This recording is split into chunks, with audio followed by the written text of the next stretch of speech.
ایمان کی بہترین تعریف یہ ہے کہ انسان تقدیر الہی پر راضی ہو۔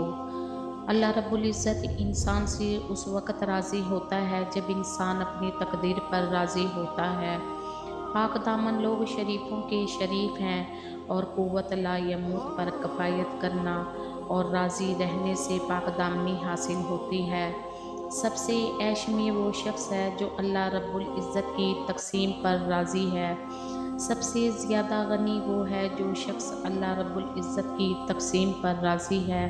جو تقدیر الہی پر راضی رہتا ہے وہ اللہ رب العزت کی جانب سے ملنے والی ہر نعمت پر شکر گزار ہوتا ہے۔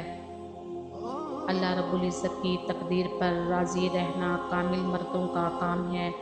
دولت مندی کی حالت میں اللہ رب العزت کا تم پر یہ حق ہے کہ تم لوگوں کے ساتھ نیکی کرو اور اللہ رب العزت کی نعمتوں کا شکر گزار رہو، اور تنگی و سختی کی حالت میں یہ حق ہے کہ اس کی تقدیر پر راضی رہو اور سختی و مصیبت پر صبر کرو۔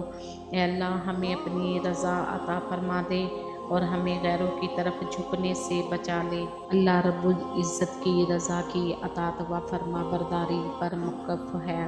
اے مومن اپنی جانوں کو آگ سے بچاؤ جس کا ایندھن انسان اور پتھر ہے، اور اس کی تعبیر یہ ہے کہ اللہ رب العزت کی اطاعت و فرما برداری میں سستی سے کام نہ لو بلکہ نہایت شوق کے ساتھ بجا لاؤ، اور اس کی نافرمانیوں سے رکے رہو۔